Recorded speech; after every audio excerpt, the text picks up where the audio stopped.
Hello friends and welcome to another episode of Cycling Insider. In this episode I will give you the buyer's guide for the CINELLI Superstar Disc Ultegra road bike, and then at the end I will tell you should you just go ahead and buy it or should you just consider this bike.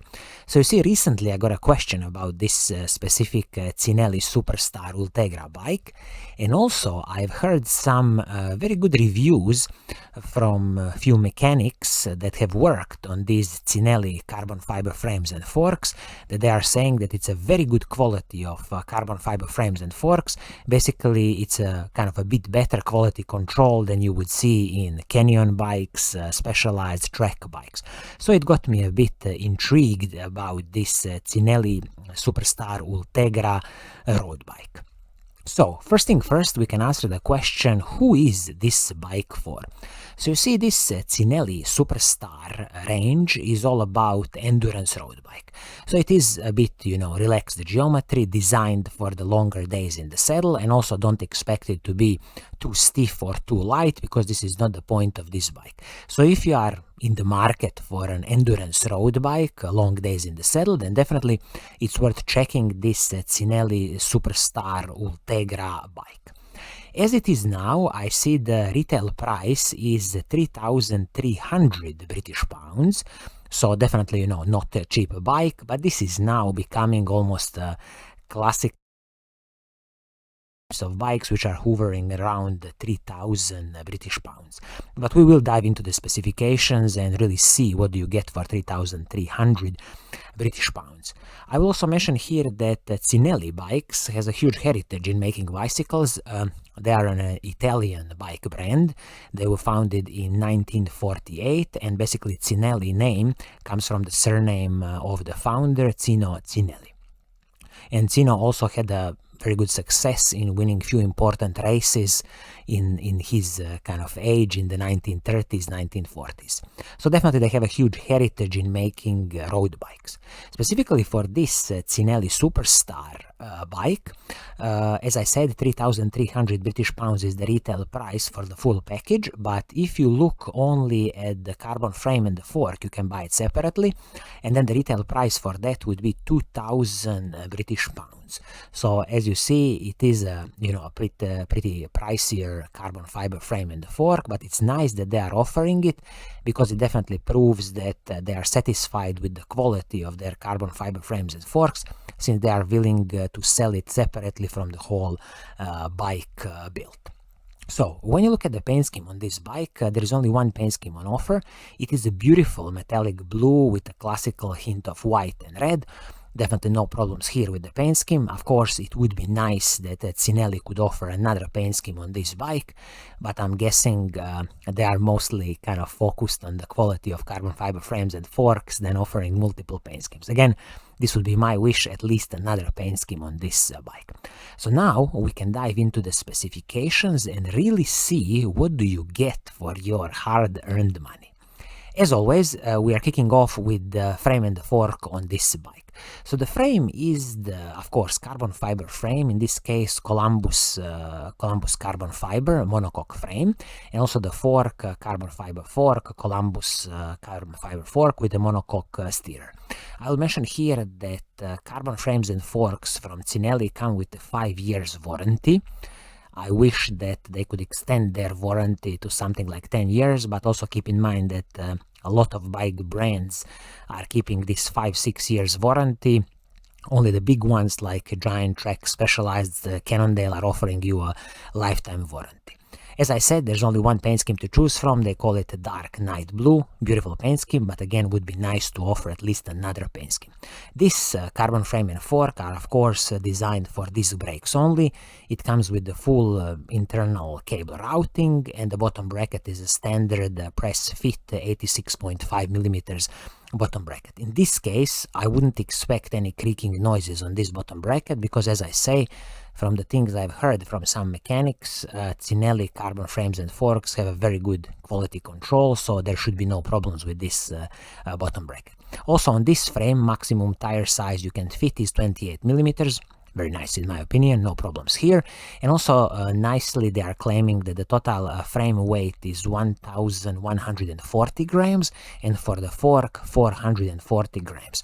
So as you see, not the lightest frame, not the lightest fork, but again, it's not the point of this bike because this is a classical endurance road bike. But I would just mention here that I'm supposing this weight is for some kind of size medium of this bike. Okay, now let's talk about some of the smaller components on the bike, like the handlebar and the stem. So the both handlebar and the stem are Tifosi aluminum pieces. Nothing is proprietary here, which is very good. So it's easy to upgrade or replace in the future. It's very easy to adjust your position on the bike. And although these pieces are aluminum, definitely wouldn't bother me. I would keep it as it is, and maybe in the future, if you really want, you can always upgrade to like a carbon fibers handlebar, but for now just leave it as it is. Seat post is the Tifosi aluminum seat post, 27.2mm seat post. Okay, so I think here one of the first changes you should do is to replace this aluminum seat post for a carbon fiber seat post. The whole point being that a good carbon fiber seat post can soak up so much of the smaller road bumps, and I don't even know why bike manufacturers bother with aluminum seat posts anymore, because carbon fiber seat posts are not so expensive anymore. You can buy it on the open market easily for around 100 British pounds, US dollars or euros, and you can find really quality carbon fiber seat posts. So definitely something to upgrade in the future. Saddle is the Selle Italia Model X. Since the saddles are a personal preference, you might like this one, which is great then. If not, easy to replace always with your preferred saddle, so that's a no-brainer here for me. Now let's talk about the whole drivetrain on the bike. So the shifters, front mech and the rear mech, you are getting an excellent Shimano Ultegra mechanical group set. So this is a Shimano Ultegra R8000 group set, 11-speed mechanical group set. And in this case, I see they have done a bit of mix and match of the components. So shifters, front mech and the rear mech are Shimano's Ultegra R8000 group set. But now when you look at the cassette, they've used the Tifosi HG11 cassette. This is an 1134 cassette, which is also paired with the chainset, which is FSA Gossamer chainset, 3450 crankset. So, okay, 3450 crankset paired with the 1134 cassette will definitely give you a huge range of gears, but I'm really bothered here. Why would they use a cassette from Tifosi, which I've never used and never even heard before? Why didn't they just use, for example, a Shimano 105 cassette or a Shimano Ultegra cassette? So this really bothers me, because maybe it's some kind of supply chain issues, but in my opinion, since this is a 3,200 British pounds bike, I think this cassette should have been at least Shimano 105 cassette. So here it's worth chatting with your local bike shop if you are buying this bike to put you Shimano 105 cassette or Shimano Ultegra cassette on this bike, because I would definitely upgrade this. I have no clue about the reliability or any kind of specifications of this Tifosi cassette, and again, you want the compatibility with the Shimano group set. Chain, KMC X11 chain, totally fine, perfectly fine, no complaints here. Again, in the future, if you destroy this chain, when you destroy this chain, you can always upgrade to Shimano 105 or Shimano Ultegra level chains. Just make it sure it's 11-speed compatible.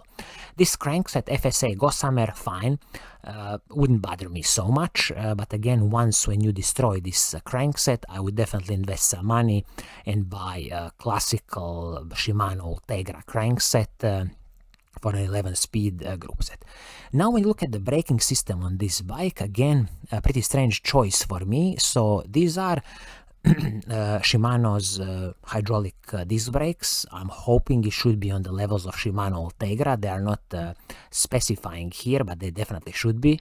And considering that the braking rotors here are Tektro TR, 160 millimeters in the front and 140 millimeters in the back. Again, a bit of disappointment for me, because why wouldn't you just use a basic Shimano 105 level braking rotors or basic Shimano's Dior braking rotors, for example, and not these Tektro braking rotors? Again, something that would bother me, and again, I would ask the bike shop to give me Shimano level braking rotors, or you will have to just replace it in the future once when you destroy these. Also keep in mind that the rear rotor is 140 millimeters, Again, I don't like these 140mm rotors just because the heat dissipation is so much lower than on a 160mm rotor, and of course braking performance is then lower than on 160mm rotors. So I would personally also upgrade this rear rotor to 160mm braking rotor. Now we look at the wheel set and the tires. So the wheels you are getting are Vision Team 30, a tubeless ready wheel set. So this Vision Team 30 is a classical aluminum wheel set.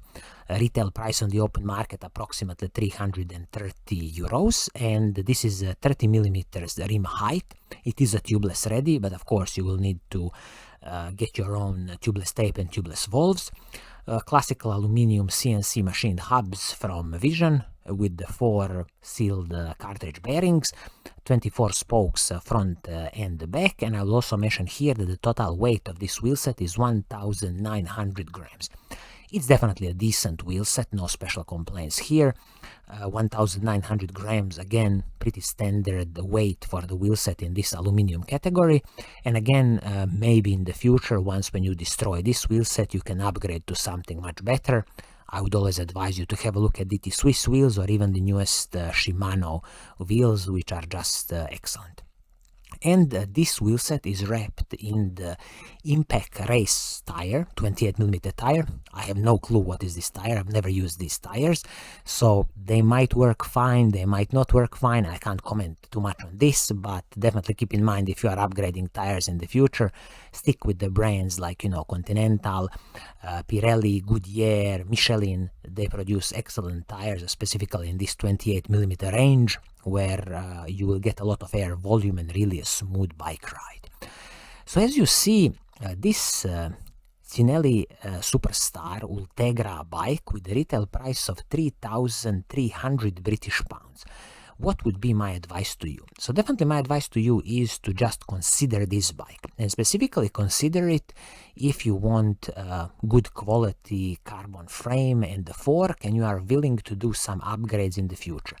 Things that really bother me here on this bike is this cassette, which is Tektro cassette, if I'm not mistaken. Let me just double check. So yes, there is this it's this Tifosi cassette, which I've never heard of or never used, and also they are using an aluminum seat post, which I absolutely don't understand why isn't it a carbon fiber seat post. And also these braking rotors from Tektro, I would expect it here to be some kind of Shimano braking rotors, not Tektro braking rotors.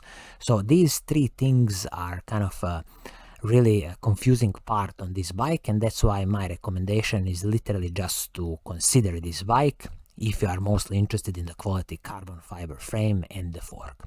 So I think this is going to be it for today. I hope you like what I'm doing, and if you do, keep on watching, keep on liking, and as always, I will see you soon in the next episode. Cheers!